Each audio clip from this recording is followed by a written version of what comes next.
So beautiful to be together in this exquisitely rainy late monsoon day. I love it. I just love this, the power of the rain here. It's amazing because in America, growing up, obviously it was always nice when it rained, just in terms of drought alleviation in California. But it never felt sacred the way that the rain here does. And it never smelled the way that the rain here does. There's a smell on the land of India when it rains that is so beautiful. I love it.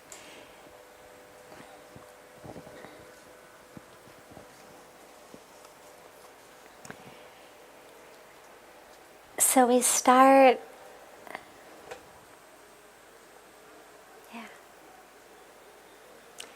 आपको देखना है, आपका sound. हाँ, ठीक है, no problem. Thank you.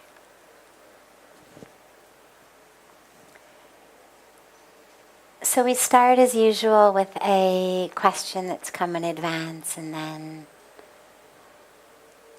open it up to everyone.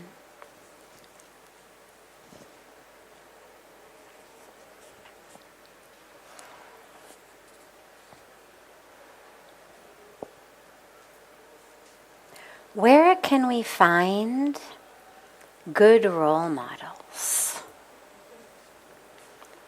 Everywhere. Everywhere.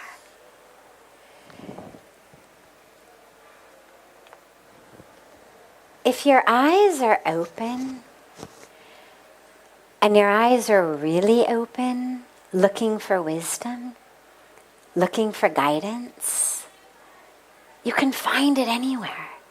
There's a beautiful, beautiful passage, chapter, teaching from the scriptures about nature being the guru. All of the different aspects of nature. This particular bird, this particular animal, this river, every aspect of nature. How each of those can be our guru. Wherever you look.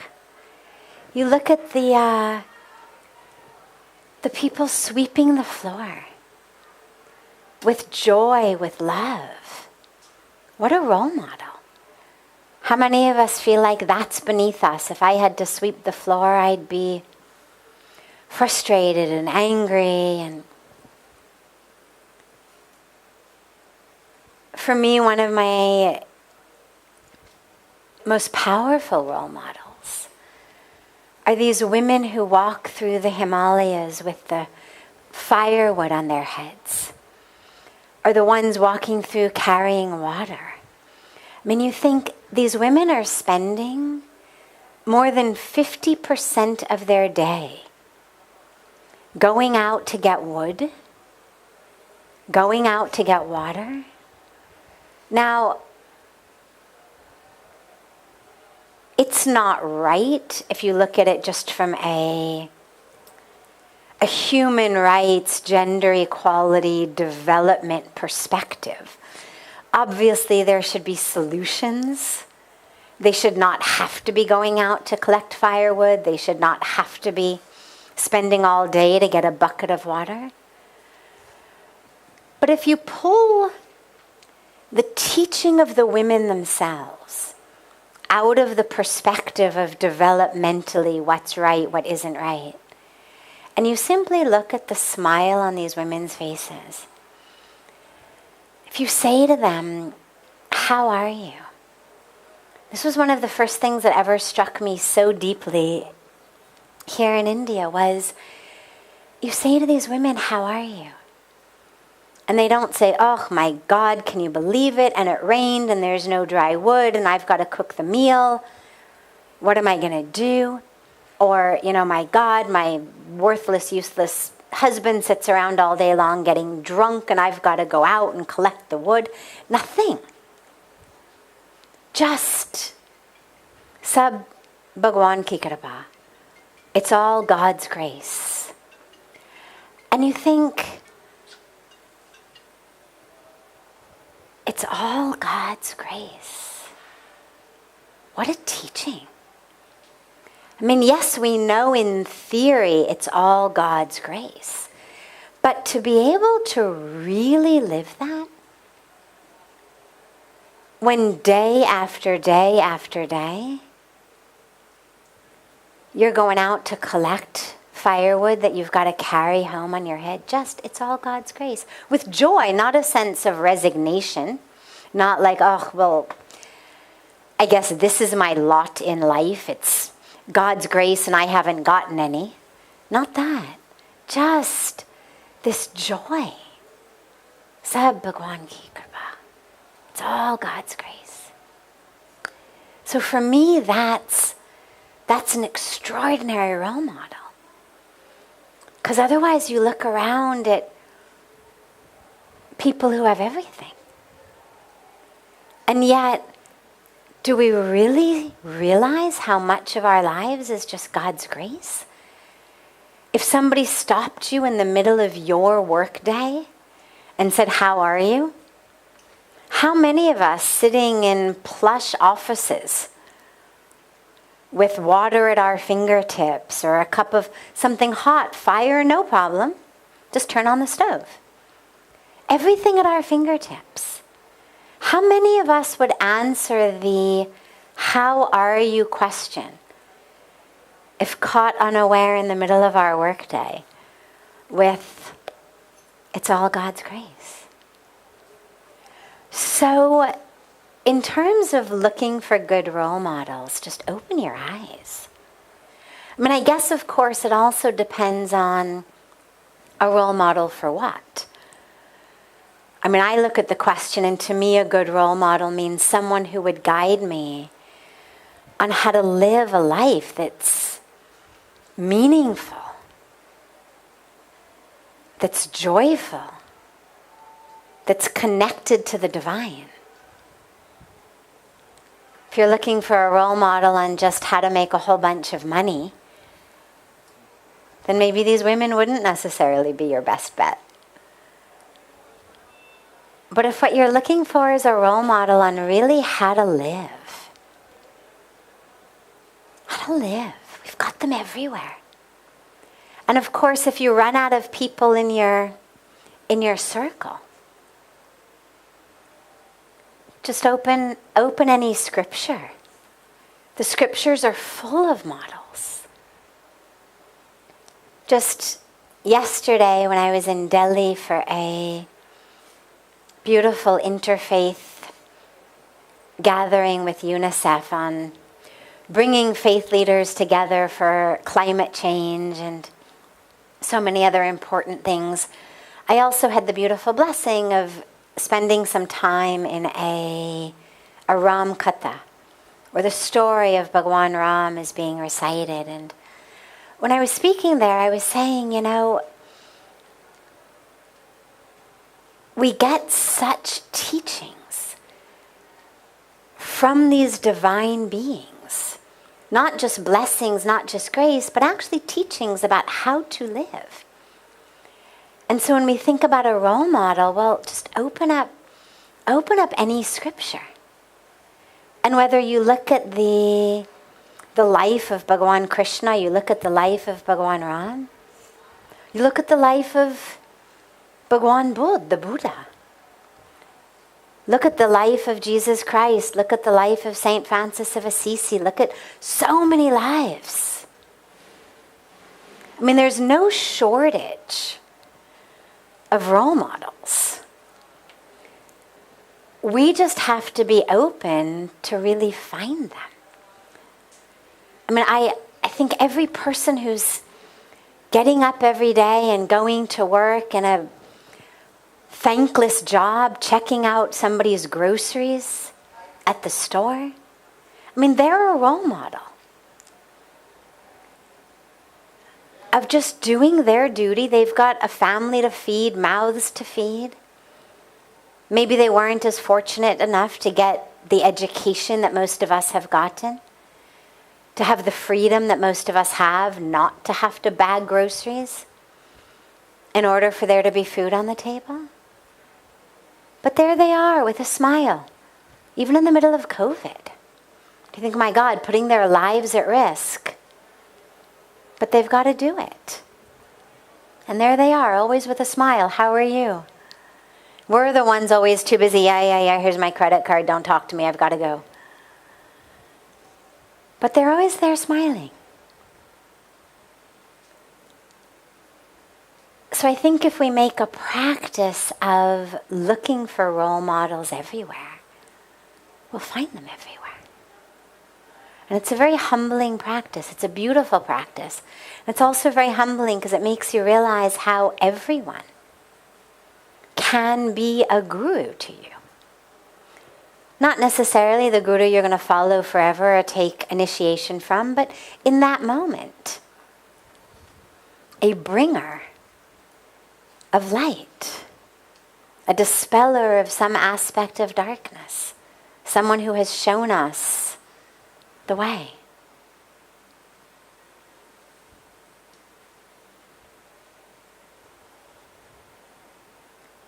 Other questions?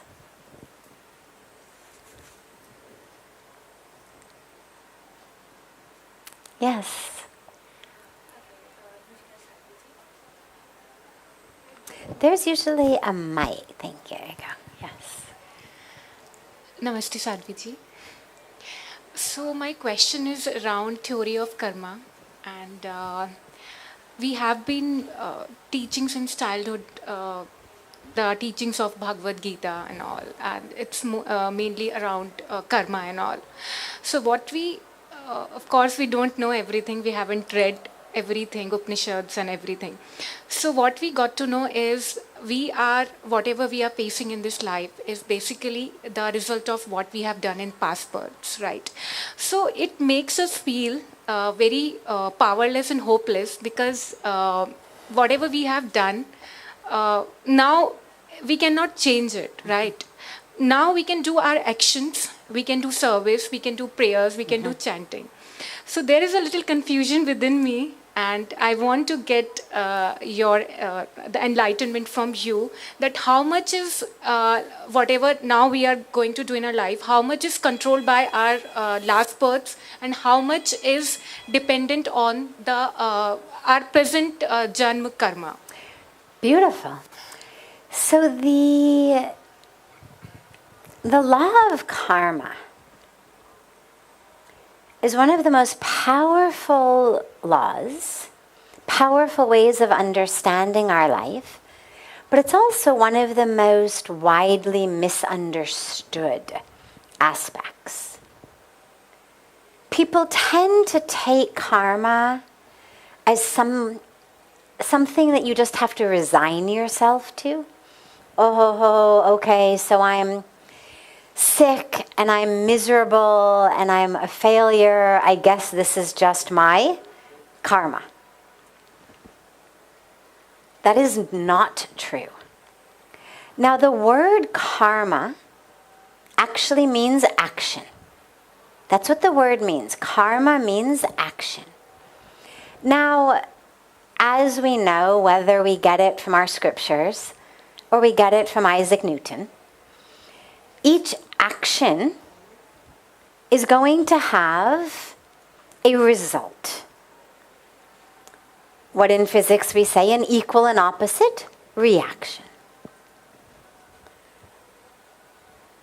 If I plant an apple seed, I'm going to get an apple tree. Law of nature. If I slap you, thereby planting a seed of anger and separation, pain, there's going to be a result of that. Now, it may not be quite as simple as you slap me back. Sometimes karma is very short. Sometimes it's just that. I drink a glass of water, that's the action, and the result is I'm no longer thirsty.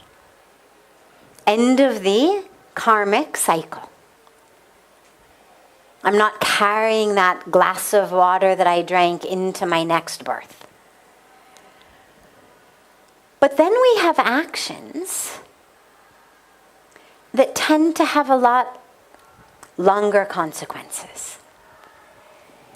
And one of the reasons for that is that our actions actually form who we are. They form our nature. If I slap you, even if you simply slap me back and now, okay, karma's done, that slap to you has now created a sanskara in me, an impression upon my psyche. Maybe that was the first time I've ever hit anybody. But if I don't address that, if I don't stop and think, my God, how did that happen? How did I lose myself? How was I so unconscious in that moment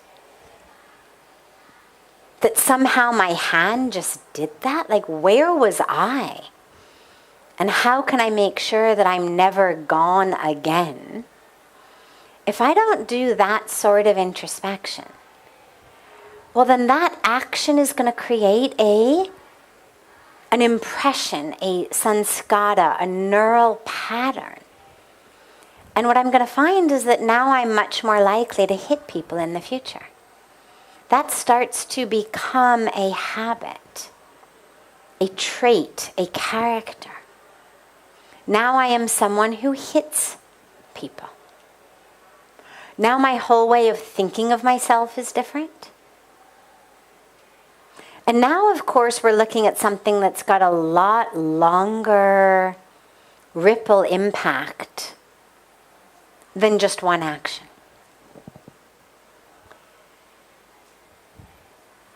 In terms of that sense of I'm stuck, there's nothing I can do.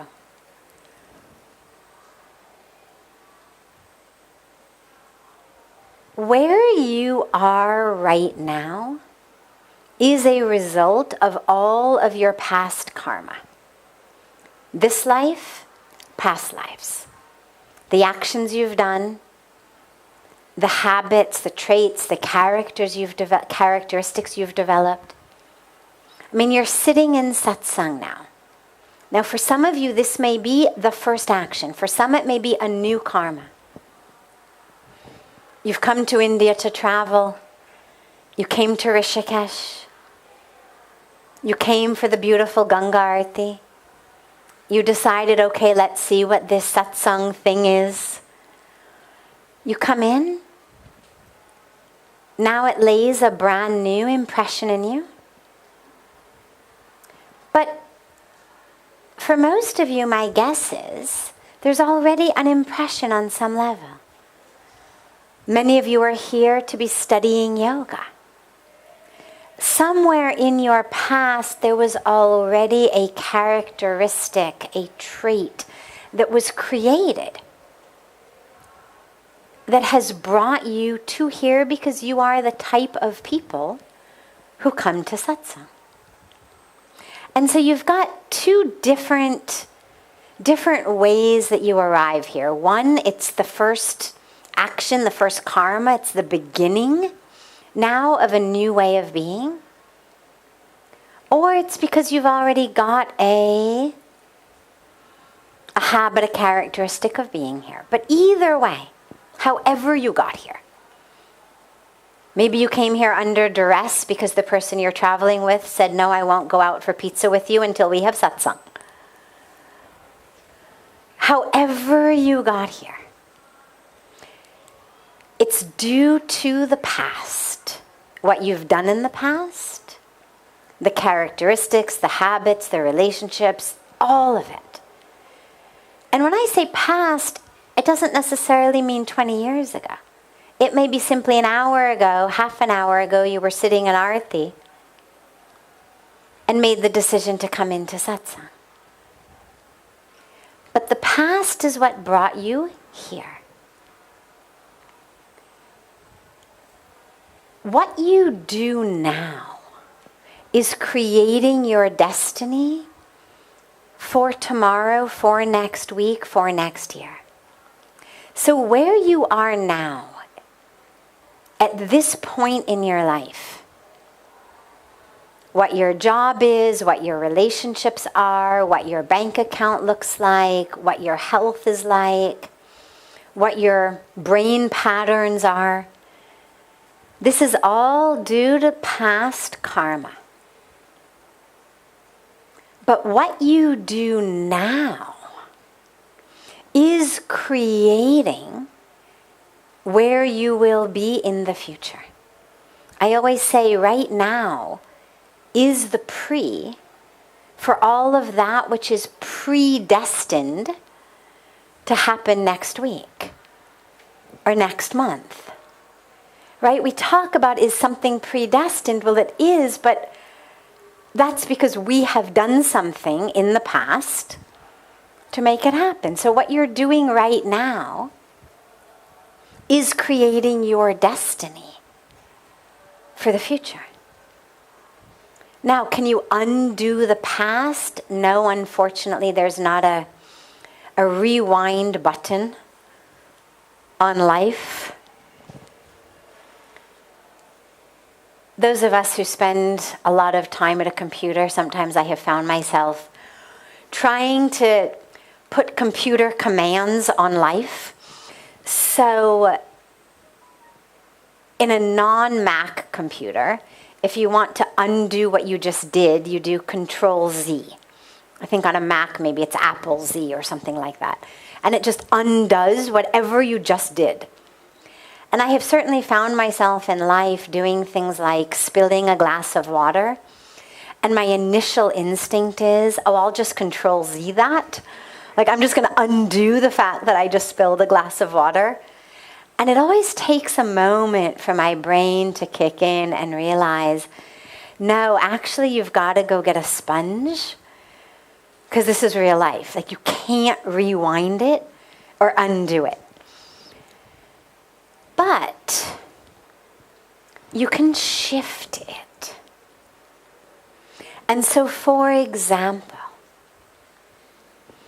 if things from the past are giving you a current situation, well, your current choices can absolutely change, if not the logistics of that situation, they certainly can change how you feel about it. And that's what's most important. So let's say, for example, that past actions have created a situation in which you're not as rich as your across the street neighbor. You're not nearly as wealthy as you would like to be. You scroll Instagram and you look at people with all sorts of brand new fancy things and you think, God, why not me?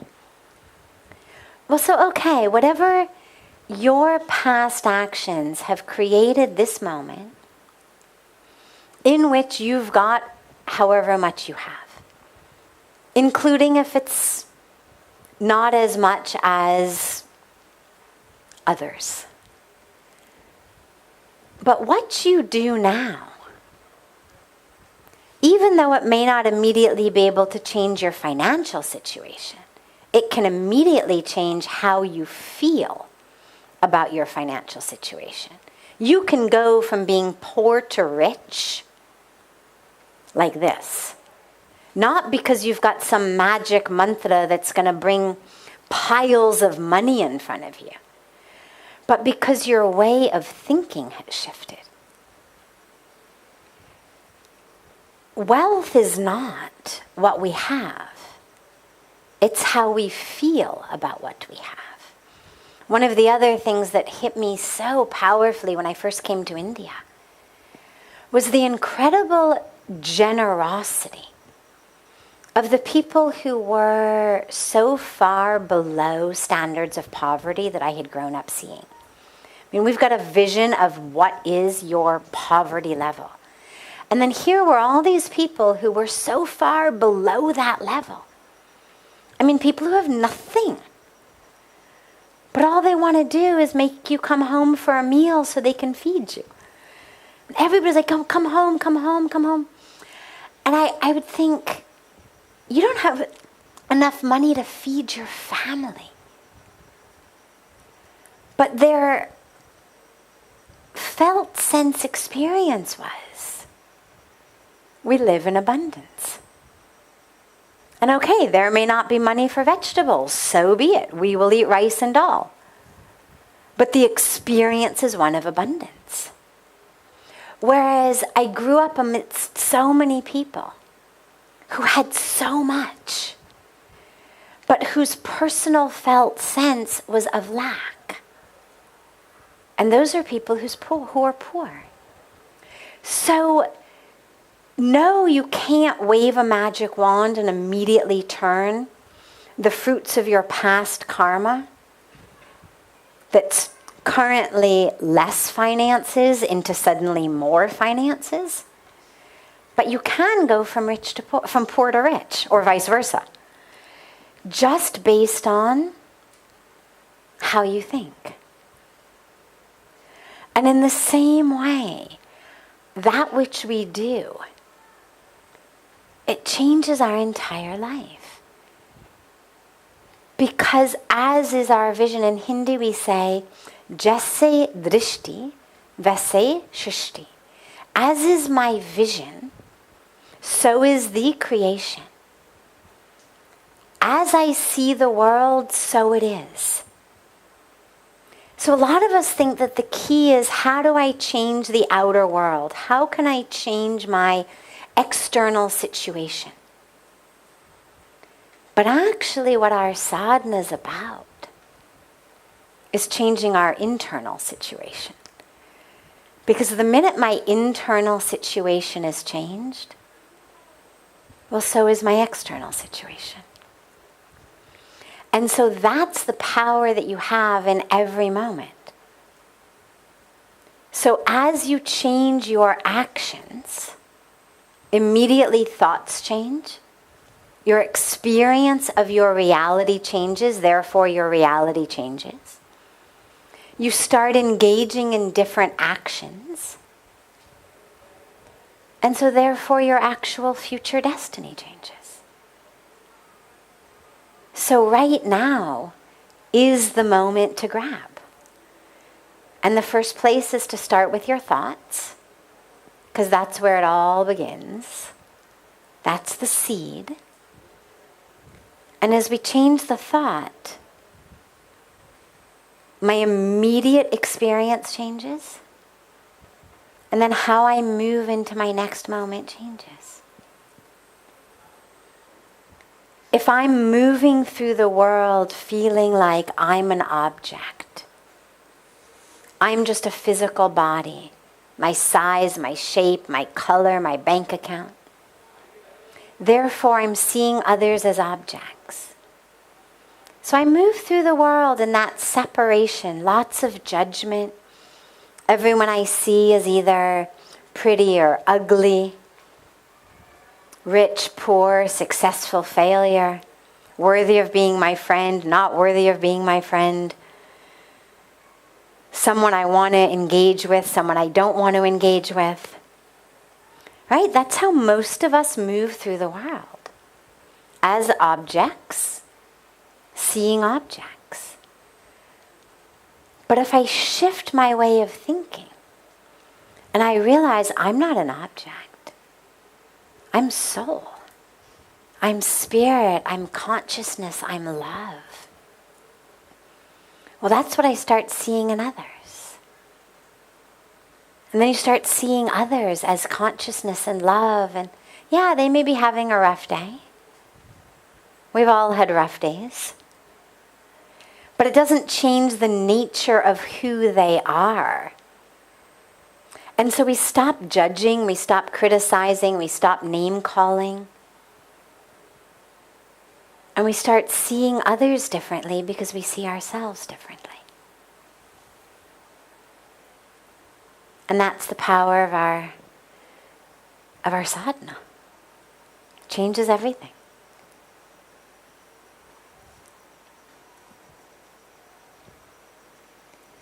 Other questions?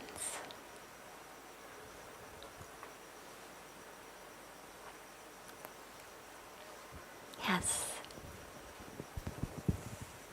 Pranam, Sadhviji. It's a blessing that I'm sitting here under your guidance. Many a times in my meditation, when I'm meditating, I experience a blissful state, and I feel very good about it. Another moment, a feeling of greatness comes, that I am greater than the other persons. That awareness comes with after a few seconds that this is ego calling, and then damage is done. Damage to the blessing is done. How do I control that? Beautiful. These are the games of the mind. We're meditating, we're meditating, we're meditating. And then we hit that moment. We're just aware of the breath, chanting the mantra. And then we have that moment where the voice inside goes, yeah, I'm here. Oh, it's so great. Oh, I'm the best meditator in the world. Yeah, this is enlightenment. And then it's gone.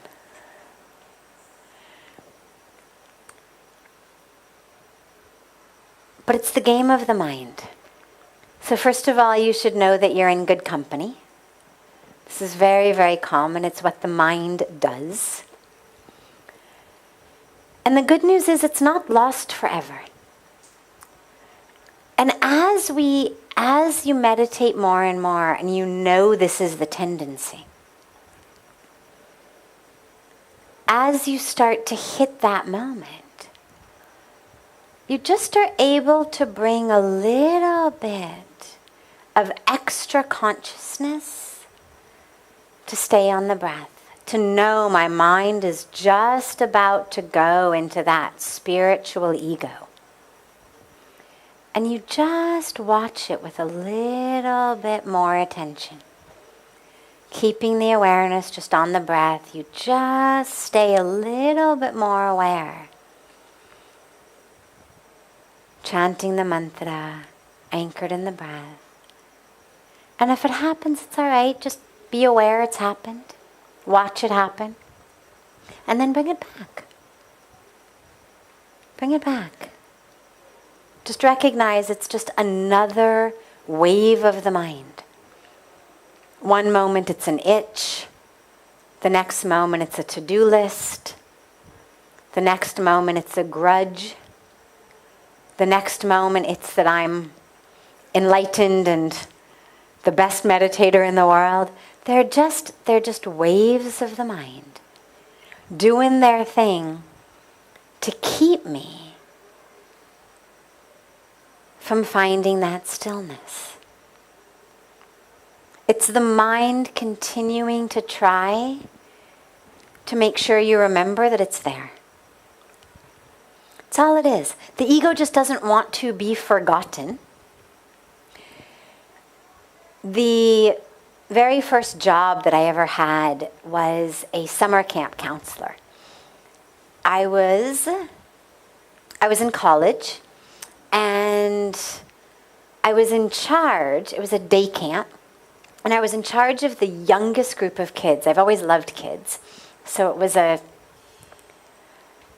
job by choice that I loved. I did it 2 summers in a row, and I was in charge of the 4 and 5-year-olds who were just, oh my God, so cute. Anyway, and there was a little boy in my group, I'll never forget. His name was Benji, and Benji used to pull on me, and I would bend down, yes, Benji? And he would say, you know what, you know what, you know what, you know what, you know what, you know what, you know what, you know what? And I'd say, what, Benji, what? And he'd say, you know what, you know what, you know what, you know what, you know what? And there never actually was anything to say. But he just so yearned for that eye to eye, there I am with you, I'm fully there, I'm listening. And you could always see his mind like try to think of something, but I mean, poor kid was 4 or 5, you know. And he just kept, you know what? And it was so sweet because I realized so quickly he just wants to be listened to. He doesn't actually have something so critical to say. He just wants to be seen. He just wants his moment.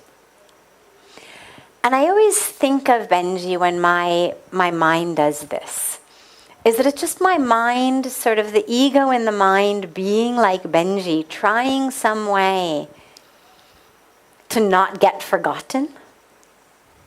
I'm here. Oh, the itch didn't work. All right, the to-do list didn't work. The grudge from 10 years ago didn't work. Well, all right, let's try some spiritual ego. So, since meditation is vastly different than being a counselor for summer camp, we don't turn our attention to it. I mean, I felt like my responsibility as his counselor was to give him as much attention as he could get. He clearly needed it. When we're working with the ego, that's obviously not the goal.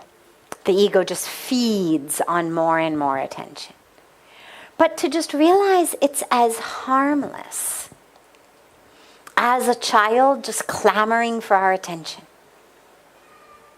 So don't get wrapped up in it. I mean, it would be like me saying, oh, for God's sakes, Benji, say something already.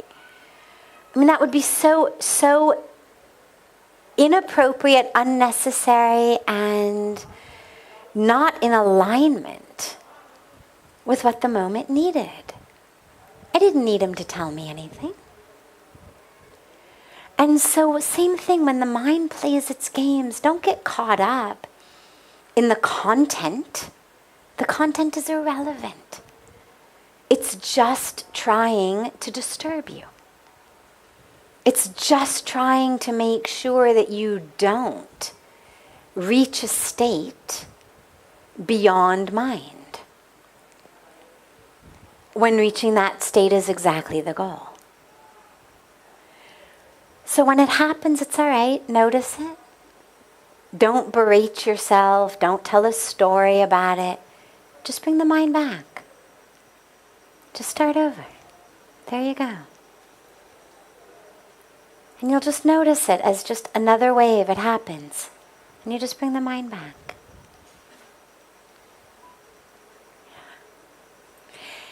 Another piece with that, though, is, and this is true with all of what happens in our meditation, while you're in meditation is not the time to be looking at content.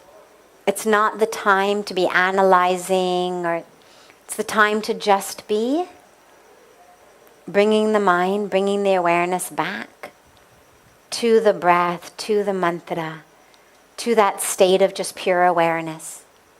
But you've got the rest of your day. And if you notice that the mind tends to go in a certain direction when you are meditating, look at that in the rest of your day. So for example, you may find as you move through your non-meditating day that you're inclined toward judgment. That maybe, as you're walking into satsang and you see other people going out to pizza, that there's a moment of judgment of, I'm so much better because I'm going to satsang, and these people are going off to pizza. Or maybe you find yourself sitting in a restaurant sometime and you're eating vegetarian food and you're drinking, sparkling water. And the people at the table next to you are eating non-veg food and they're drinking beer. And the mind is judging them. I'm so much better. In your non-meditative time, the more you can work with these tendencies, the less you will find that they disturb you during meditation. That which is there in your subconscious is that which is going to come during meditation. It's similar to what comes up in dreams. dreams are obviously the mind just going much farther out than in meditation, but if you notice what you dream about, it tends to be about what you fill your day with. Right? Pujya Swamiji always says, you're not going to have a dream of Russia if you've never been to Russia, seen pictures of Russia, read a book about Russia. It's not going to just spontaneously arise in a dream. You're going to have dreams about what your life is like, what you're thinking about, what TV shows you're watching. And so if you want to have a more peaceful night, you change what you're filling your mind with, what you're filling your subconscious with. In the same way, if your mind is going in certain directions during meditation, well, it's a great insight into knowing, okay, what's the way I tend to go? And then just being aware of it in the rest of the day. There's some of us tend to go into the to-do lists. Oh my God, I forgot to do that. Oh my God, Some tend to go into the fear of the future. What about this? What's going to happen? Grudges of the past, or this bittersweet, everything was better then, the good old days. We've all got different tendencies of where our mind tends to wander. And meditation is a great way of seeing what those tendencies are and then working with them the rest of the time. And it'll impact your meditation a lot. Yes, of course. Any other questions? Yes. I'm Sadhviji. My question is, we are always surrounded with people who are very toxic in their behavior or the way they deal with us. And when we go deeper into our practice, we understand that we cannot change or control other people's behavior. So we have to learn to accept it. But at the same time, we know that the other person is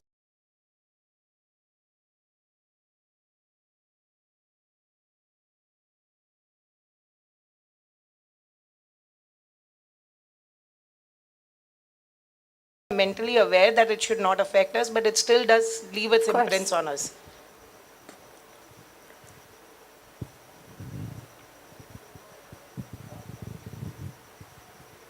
If you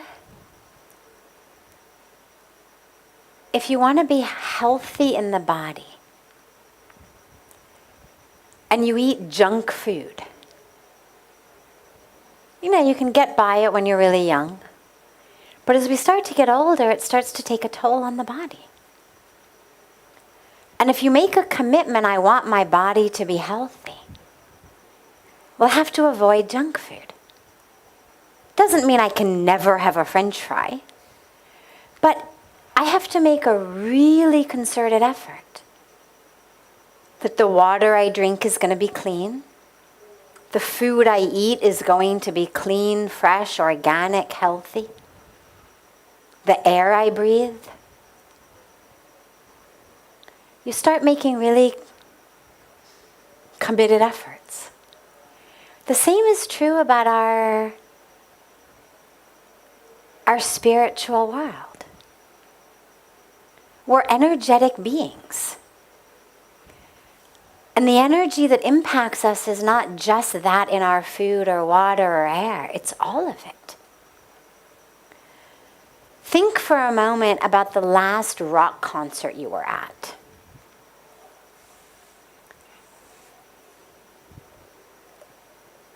How it feels in the body when the music, literally, I mean, you literally feel the body vibrating. Sometimes during yoga festival, we have Shiva Maniji here, and he's this amazing percussionist, and you sit there and you listen to him, and it's beautiful and amazing.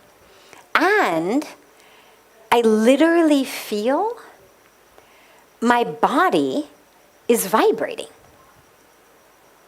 I mean, there is something about the actual sound waves that is causing my physical body to vibrate.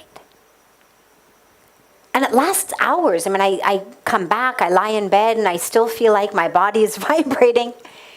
Now, that's just music.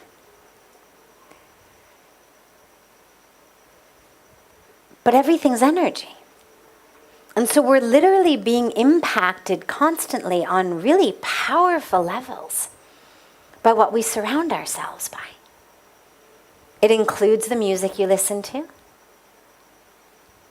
Not just the, volume and the bass and the this and that, but the words, the meaning. It includes the movies you watch, the TV shows you watch. It includes who you're following on social media, like what's going into your psyche. A lot of us are really good about the food we eat through the mouth, but we're not nearly as good about what we're eating through our eyes, through our ears, through our thoughts. And then, of course, you've got the people around you who are energetic beings. And we're all putting energy out into the world. I mean, if I shout at you, there's energy there. Not just the volume, but there is a whole energetic transmission. You'd have to be a rock not to feel it. I mean, even plants respond, right? I mean, we now even know that you yell at a plant and it responds differently. So now you think about a person, and a person who's got a relationship with the person who's yelling. It's impacting us hugely. So we need to do two different things. Number one, avoid those situations as much as you can. I realize some are situations that are not quite so easy to just get up and walk out of. But that doesn't mean that you have to be with someone 24/7. There are ways of navigating even under the same roof scenarios or in the same office scenarios. Without leaving a family, without leaving a job, there are ways of navigating how you protect your energy. Whether it's the schedule you keep. You don't have to spend that much time with someone just because they are under the same roof or in the cubicle next door. Some of it, obviously, you can't avoid, but a lot of it you can avoid. So you've really got to protect yourself and protect your energy. But then also the second part is the internal work, which is the awareness that I'm not just an energetic receiver, I'm also an energetic transmitter. Because as spirit, as soul, as heart, as love, I'm not just a sponge that soaks up what's happening around me. I'm a generator. And so what you've got to do is put in a special practice, especially before you go into that physical field, energetic field of the other being, is just a really conscious, I'm shifting from energetic receiver to energetic transmitter. And it doesn't mean that you have to go there with an attachment that you're going to change the other person. But at least your energetic field is full of the love you're transmitting. I mean, if you take the sponge analogy, it would be the equivalent of soaking that sponge up before you went into the situation, so it was already full. If my sponge is already full, you can stick it anywhere, it's not going to absorb that much because it's already full. So in the same way, just a real conscious internal shift from, okay, now we are transmitting. all that love, all that truth, all that awareness, all that consciousness. Just transmit it. And even if it doesn't necessarily change the other person, it'll change your experience. You at least will be moving through the world in an energetic field of love. But then make sure to keep replenishing your field. That then becomes your work through your sadhana, through your seva, through your how you spend your time. That's what's going to replenish you. Because there have to be moments in our life when we say, okay, now I'm receiving. And whether it's sitting in arti, sitting on the banks of Ganga, sitting in meditation, sitting in satsang, sitting in the arms of a loved one, lying under a tree, whatever it may be, there have to be conscious moments then that we are refilling ourselves. Of course. We'll start with you tomorrow. Have a beautiful, beautiful rest of your evening, a beautiful dinner, and we'll look forward to seeing you all tomorrow.